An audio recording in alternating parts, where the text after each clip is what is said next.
Welcome, everybody, to the USL show. We're doing a short video that I hope you guys will enjoy. It is about our 6 favorite signings for the holidays. Why is it not the best 6 signings of the holidays? Because we don't hate ourselves, Twitter. Hope you enjoy this. We got Evan Villela on the line here, as well as Alan Underwood. Evan, how you doing, bud? Phill, I'd like to clarify, it's not because we don't hate ourselves. I do enough of that. It's because we don't know yet, because it's not even January 1st. And we, in fact, don't know when the season's going to start. So, that saying these are our 6 favorite signings, for me, maybe personally. But as far as on-field performance, we just don't know yet. Yeah, but it's almost our job. It's almost in our job description to make these assumptions before they are facts. So yeah, I'm just saying. Yeah. Alan, how are you, buddy? Good. It is raining in Southern California, which is a rarity. So I am stoked. I'm stoked about that. I'm happy. Surfer lingo. Yeah. And so no hot takes here. It's pretty chilly. So sorry. Perfect. That's what I like. Let's start it off with Steven Dos Santos, part of the mass exodus, if you're listening to Twitter and reading Twitter, of Pittsburgh Riverhounds. Get us the yearly Pittsburgh panic, as it were. Yeah, exactly. We do this. We're doing it again. Everybody goes, no, what are they doing? Bob Lilly getting passed by. No, I don't want to look at this as necessarily a negative for the Riverhounds just yet. Until we see them play games and figure out who else they bring in. But man, the rich get richer. I don't understand. This is crazy to me. I looked this up earlier. Steven Dos Santos has 150 plus appearances in USL in the championship, which is just crazy to me. But the Rowdies didn't really lose anybody. Guinzotti's coming back. Lucky Mkasana's coming back. Juan Tejada's coming back. And now Steven Dos Santos is there. Mr. Hilton. They didn't need another forward, but they were like, oh, Steven Dos Santos is available. We'll bring in Steven Dos Santos. Why not? Yeah, I mean, an absolute stalwart of USL, one Steven Dos Santos. 157 appearances. He's played for just everybody and their mother. He was with the Ottawa Fury for a while, just popped up everywhere. Proven goal scorer. He's 31. He's not getting any younger, but I don't know. You're throwing the kitchen sink at this, right? So here you go. But a really great signing. I mean, a smart guy. He's got a nose for goal. If I don't know, Guinzotti or Lucky or Tejada need to learn anything, I guess they can do it from Steven Dos Santos, but I don't think they do. I think this is just the Rowdies saying, all right, your losses are gain. Come here. It's good. It's good. Rich get richer. I like that. Almost like the Tampa Bay Rowdies of a couple years ago. It's getting that way more and more every year. Just the Rowdies every year, it seems like, really. Yeah. We thought they were taking their foot off the pedal, I guess, is what I'm getting. Not at all, apparently. That's the case. But speaking of been around the league and knows how to get the ball in the back of the net, let's talk a little bit about Corey Hertzog. Yeah, former Wilmington Hammerhead Corey Hertzog. Yes. If there's one thing that Loyal kind of lacked last year was kind of goal scoring, and it came on a little bit late with Rubio Rubin, with Alejandro Guido, and Miguel Berry all coming in on loan. This is kind of a replacement for one of those pieces. This kind of striker, but he's also played in kind of like a 10 role for Reno at times. Kind of free-flowing guy, can hit him from the outside. You always find him around the box. An exciting guy to watch. To me, this is a huge pickup for any team, let alone a team that was looking to score more goals. And with a defense that seems to be as it was last year. Looking at his stats from Reno, 54 games played, 27 goals. That's pretty good. Not as great in St. Louis. Sorry, Phill. But before that, Pittsburgh, 63 games, 28 goals. This guy knows how to put it in the back of the net, and that's what Loyal needed. And they went out and got it pretty much, I would argue, the biggest free agent on the market. I know there's always tons, but I would argue as far as West Coast or West Division players, there aren't very many like a Corey Hertzog that can come in and score goals. And it was something that Loyal desperately needed, and they went out and they found a piece, and they found a couple other pieces. I know we're going to talk about one later, but they're just continuing to add to what they already had, and it'll be exciting to see him in USL again, with Reno folding RAP, but him landing squarely in San Diego is a big early signing to say, hey, we're not messing around. That's right. Corey Hertzog in St. Louis played under Ant Poulis, notable son of Tony Poulis, if that says anything about the style of soccer that was being played.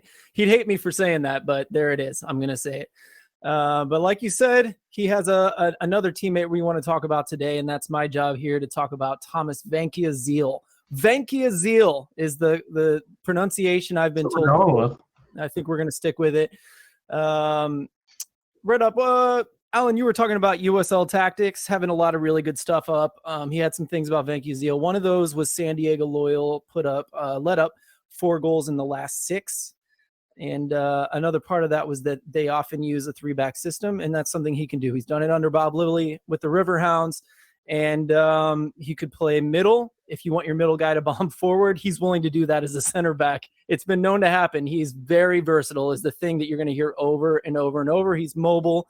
He could play as a 6 or center back. He could play as the outside center back as well as the middle, depending on how you want to use him. Really big, awesome pickup for San Diego Loyal. Been showing how smart their player acquisition has been recently. And if you're worried about that exodus that we were just talking about with the Riverhounds, you know where Vanciazziel came from? It's University of Charleston, not exactly a powerhouse of soccer. No. College scene. So can Bob Lilly replace these guys? Well, he sure can probably find someone like Vanciazziel somewhere. He might find the 2019 Division II Player of the Year. Exactly. So that's something to watch out for is Lilly looking up, finding some diamonds in the rough. And as really he always does. As he does. Look at where he went, to one of the better teams in the USL Championship. Yep. And the other player I wanted to pick out, because I thought it was somewhat of a deep dive, Ilya Ilic. Lots of I's and lots of L's in that name. He's Serbian. Went to Paris Young University. That is a noted soccer university. Striker that was hurt last year and then never quite got back into the rotation. The Indy 11 was going with center forward. But he would also, with Louisville, if I remember correctly, I don't know if this happened a lot, but I remember seeing him, as St. Louis would play Louisville a lot, paired up with Luke Spencer, kind of playing in the 10 role. So he can drop deep, but when he scores his goals, he looks like a striker. And he's got a 6'2" frame. So who knows how he's going to be used. I imagine he'll be used in conjunction with another striker of some sort in New Mexico.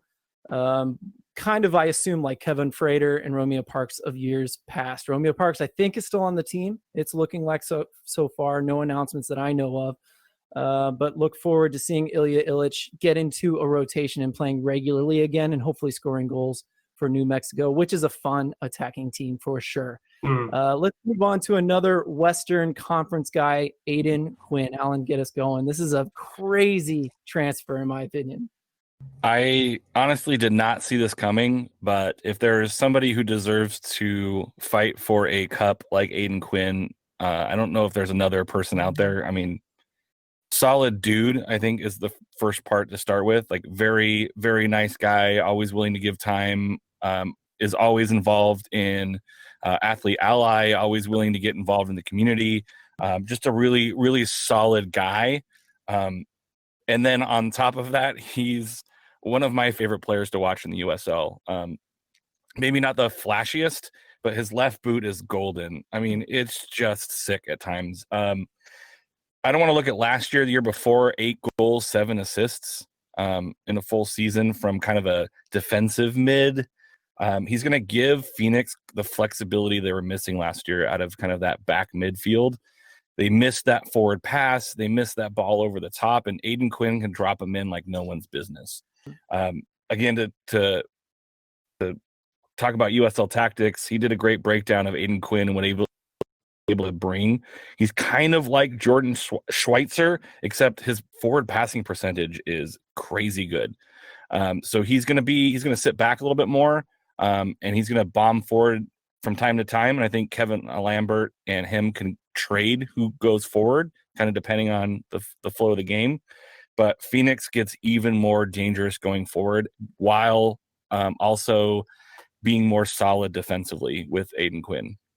Really good midfield defender, but also adds a little bit of offensive punch in his game. So look out, Western Conference. Phoenix identified a weakness of theirs and went after probably one of the more better, terrible, one of the better kind of defensive midfielders, sixes, if you will, in the game at the USL level. Yeah, love that one. Go ahead. I can get you from Aiden Quinn to Preki in 2 steps. Let's hear it. His dad, Brian, was in the same indoor soccer Hall of Fame class as Preki. Brian Quinn, one of the most prolific San Diego soccer players of all time, 255 appearances. Yeah, I put my foot in my mouth around him once because I talked smack about Orange County, and then I realized who I was talking to. Very nice. Oh no, it's like when I met Steve Ralston 2 weeks ago. No, but you didn't. You did a good job. We'll have to tell that story. That's a different podcast. Evan, tell us about Matthew Mahoney. Speaking of favorites and fun interactions. Speaking of favorites, I actually speaking of stories, Matt Mahoney, a year and a half ago, I suppose, accidentally bought me a drink. And I say accidentally because it was intended for James Chambers, but he didn't want to drink it because he had to coach in the morning, and I didn't because I'm not important.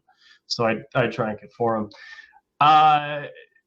Phill, my heart cannot be any more full after seeing what the Colorado Switchbacks have done in the last week and a half. Not only bringing in a wonderful person and a great coach, Brendan Burke, but also Brendan Burke bringing in not only Matt Mahoney, but Zach Zandy, former Reading United player Jimmy Ockford, and Mishi Galina. I'll hone in on Matt a little bit because he's the only one out of the 4 of those guys that brought me a drink, those bastards. Matt is an absolute workhorse. I don't think you can come in and pick up a fullback with like 70 or so USL games under their belt that easily.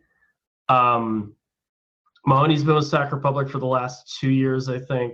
Has played well. I don't think Sacramento's lived up to expectations as far as, Mahoney and just like the amount of guys that are really good college athletes on that team that have played for good colleges on the West Coast out in Sacramento that didn't really get the job done. But here with Colorado Springs, there's like low expectations. They have the new stadium to go into. Matt's there. Zandy's there. Ockford will know Burke a little bit because they were both at Reading United. Galina obviously is not necessarily the target forward that I'd almost like to see them have right now, but he's so quick. He's got a good nose for goal. Matt is an absolute workhorse. He can play wherever you want on the field. He's good attacking fullback. I think him and Jordan Burt, who's made about 100 and something appearances for Colorado, they have both fullbacks set up now. And they brought back a really nice core of players. So, the Switchbacks, they changed their logo. They have a new stadium. They have a new coach. They have a new philosophy. I still don't think they have any money, but it looks like they brought in some guys that are going to do well for them and know the system that they're going to be asked to play. What'll be really interesting for me, not specific to Matt, I think his role would be the same regardless. I'm very interested to see Brendan Burke kind of be able to play whatever style he wants to. And not that I don't think he wanted to play that Philadelphia Union super counterattacky gegenpress, whatever, that he did at the Union. But I think there's a little bit more room for variance tactically. And I think there's some more signings coming down the pipe. I don't know anything. I promise if I did, I'd say something a little more threatening than that. But I think there's some more surprises here from Colorado Springs coming up. But Matt Mahoney, a wonderful player, nice person, good interview, Temple kid. Can't do much better than that. But it's really going to be interesting to see the project that Colorado Springs kind of employ here soon. Jimmy Ockford, has done it all with Louisville, so that's a really great experience between him and Burt. Like they're anchored at the back for this year, and they have a lot of veteran presence that can do them really well. Very much so. Yeah, USL nerds are definitely going to be interested in Colorado Springs this year, and that'll be a fun move for sure.